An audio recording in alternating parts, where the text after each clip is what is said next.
Well, good morning everyone and welcome back to the shop and part 2 of the power window installation. Now before I get started, I forgot to mention the power window kit I am using. So this is a kit from CJ Pony.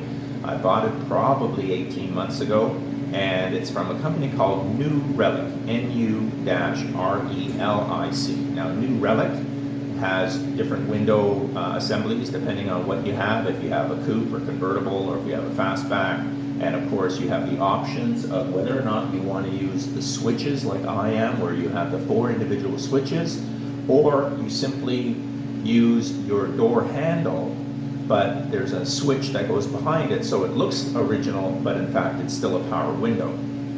Now the reason I went to the 4 individual buttons is because, as I mentioned earlier, being a convertible, I want to be able to pull over on a clear day, or I have to pull over if it starts raining, and I want to simply be able to pull the top button, have the top come up and lock, and then I want to be able to put all 4 windows up and or down while I'm pulled over. So basically then, what that allows me to do with this assembly is I am able to operate all 4 windows at the same time. And again, as I said, if you go with the crank switch, they look great because they look original, but the problem is then I would still have to run around all the windows and hold the crank down in order to get the windows, and that's why I went with this.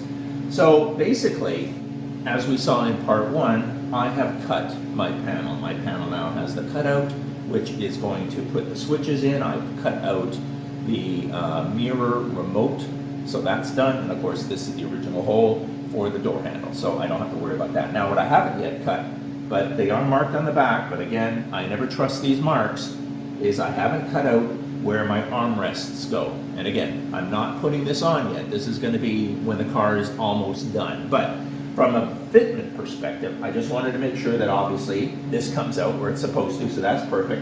And of course, as you can see, I already went ahead and cut the hole because in all honesty, you don't need to see me working an angle grinder.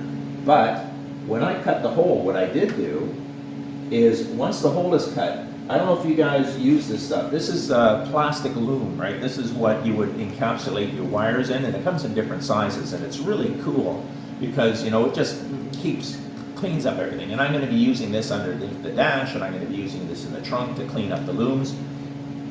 But it does another great thing, is it locks over the edge I just cut, and I can't cut myself on this now. So I don't have to worry about wires chafing on this. And of course, these are rounded, so there's nothing cutting there either. So I bent these back, so there's no edges here, there's no edges here. So I'm clear to go as far as mounting the wires. Now what I did do is I've taken my wiring harness and I just put it in a loop and I zip tied it to the wires coming in from the outside. So my wiring harness is a loop about this big and it sits right there. So again, all of that is protected from the assembly that is going to be going up and down.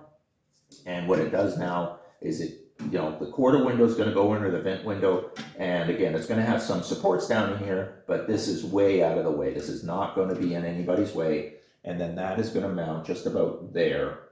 And then of course the switches will be on. But again, I'm going to go put this away because I don't want this to get damaged at this point in time. So now that it's been used and cut and it fits and the template has been used to cut the metal, it goes back into protective custody. So I'll be back in a second. Well, sorry for the wide shot, but before we get started, if you remember these windows I put in a year ago, if you can believe it. So they operate obviously off of the 4-gang switch that's at the front here as well. So now they're not adjusted, so that's why you see them kind of twitch when they drop, and that's because, again, nothing can get adjusted until this roof is on, the new seals are in the roof, all of the pillar seals are in, and only then, when you put the window up, do you start making the adjustments then and moving the quarter glasses and moving everything in order to get that into the seals properly. So, rear windows, just double checking after a year to make sure they still work, and they do. So let's turn our attention back to the door. Okay, so I've taken myself out of frame, but that's because I'm not that important. Basically now, the harness is connected onto the back. I just threw some tape here because there are some exposed terminals and I don't want to take a chance while I'm playing with it. Obviously, once it's together and this is set up, it's not going to do anything. Also, with this trim around here. Again, I don't have to worry about any wires chafing, but that's about where it's going to go. And when we connect it on to the cover, you know, that'll sit right there. Now, as I said before, so there are the that's the rear windows, the last two. Obviously, there's a passenger window, and this is the driver window. Now, when we take a look at the assembly we put in here yesterday, there's the rod that is now sitting on those two rollers. Remember this bar? This is the bar that actually screws to the window. So we're going to lower the window in and align the screws. But before we do that, in order to get the screws into this, we have these two holes here that give us visibility into the track. So what I'm going to do is raise this and lower it a bit. There we go. So now this track here, I can see the screw right through here. I can obviously see this screw here. You can't, your angle's a little high. And then of course I can see the screw through here. So what I'm going to need to do is get the window, put the two rollers into the track. Remember that track that we installed there? Those two rollers are going to push down in there, and I'll show that in a minute. Once that goes in, then we're obviously going to lower the glass, and then once the glass comes level with these holes, I can now take the screws I bought in that kit, that F700 a kit, I think, and put the screws in, and that will then secure the window to this track, and then the window will go up and down because it's going to be locked in that track, and then we can start thinking about the vent window, because the vent window also then guides the glass as well. Okay, so quick reminder, this is the bracket from the passenger door, so this of course is backwards, but basically, as we know, this is inside of the door now, and this track, if you remember that track that is at the top over here, is out, and that's allowing then, when we take a look at the window, that's allowing these rollers to be able to go in to the track. And the reason, as I said, that track is out is so that these can go into the track. That'll allow the glass to go along that track. And then once it's down to the point where it's going to be level, so I've already put the clips in. So there's clip one, and then there's the second clip. And then we know back over here is the welded bolt. It's going to align with the three holes here, here, and there. And then we're going to put the screws in, which is going to attach the glass to this floating bar. The good thing about having speakers lying all around is I can magnetize my screwdriver, right? You just take your screwdriver, tap it against the magnet a few times, and then that'll magnetize it so that the screw hangs on to the screwdriver.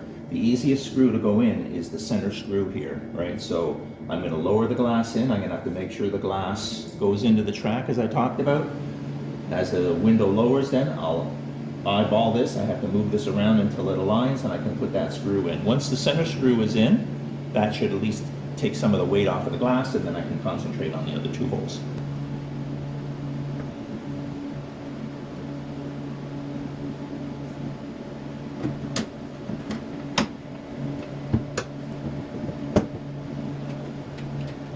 Okay, those two wheels are in that track that's here. Of course, the window still needs support because it's going to drop like a rock if I don't. But what I'm going to do now is lower the window slowly like this until we can eyeball that center hole. So, sorry about my head, I'm going to move the camera.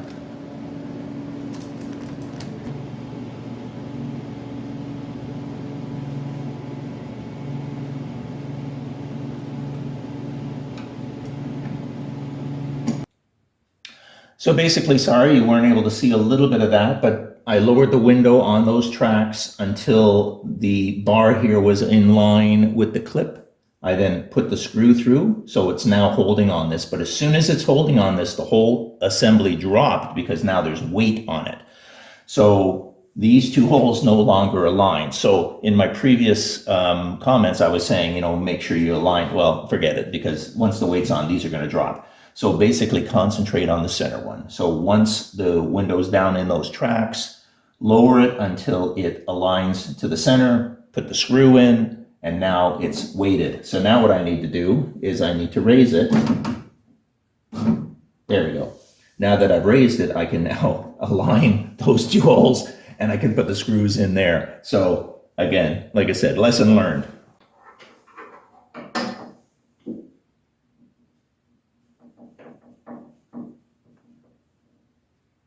All right, that was the easiest one. Obviously, I guess once you get the center one and then you get the other one in, that aligns the whole thing, and then you just put the last one in. So all 3 screws are in, which means this window is now secure to the point where a lot of the weight now is still on those 2 tracks here, but now it's being supported by the assembly.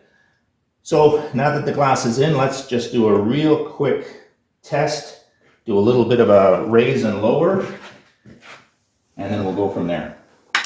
So I'm just going to hold on to it a bit. Okay, so I've just moved the window up. It is, again, very wobbly, but that's, again, because there's nothing holding this glass, right? It's just sitting in the 2 channels, or the 2 rollers are sitting in that channel, and the rest is supported by the power window assembly. Now, if I lower the window, and I'm just holding it for security, because again, it's wobbly. And again, I'm just kind of taking it down. Again, I don't want to go any deeper than that. I'm just, because I haven't checked clearance yet. But basically, I'm going to adjust this window now, get it all the way down. And then once this window is all the way down, I'll be able to then start looking at putting in the vent window. And once the vent window's in, it'll offer some security here or some support. That vent window in will allow me then to attach my cable to the vent window framing so that I don't have to worry about the cabling getting in way of here. I'm going to check, make sure I've got some clearance in here, that this is not hitting anything. And then if we're all good to go, we'll start with the vent window. Okay, the first thing I want to introduce you to, obviously, is the window channel. Now, this is a brand new felt piece. So I got this off of CJ Pony Parts. It has a top part with a screw in it. So that screw is what then screws into the top here of the quarter window. So you can see there's that top screw in the quarter window. So now this piece attaches here.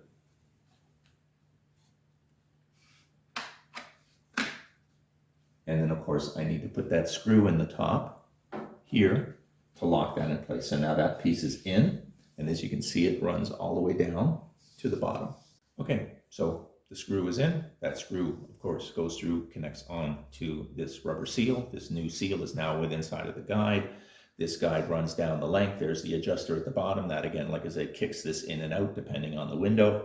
And basically, you remove those adjusters because you can't get them by the door if you have them on. And then as you're lowering it, you can then put the adjusters in. Then as I put this in, I can bring this to the point where I can put the adjuster in here. But again, I'm going to put the adjusters in after I get this into the car. Put the window down. I've inserted the quarter window through.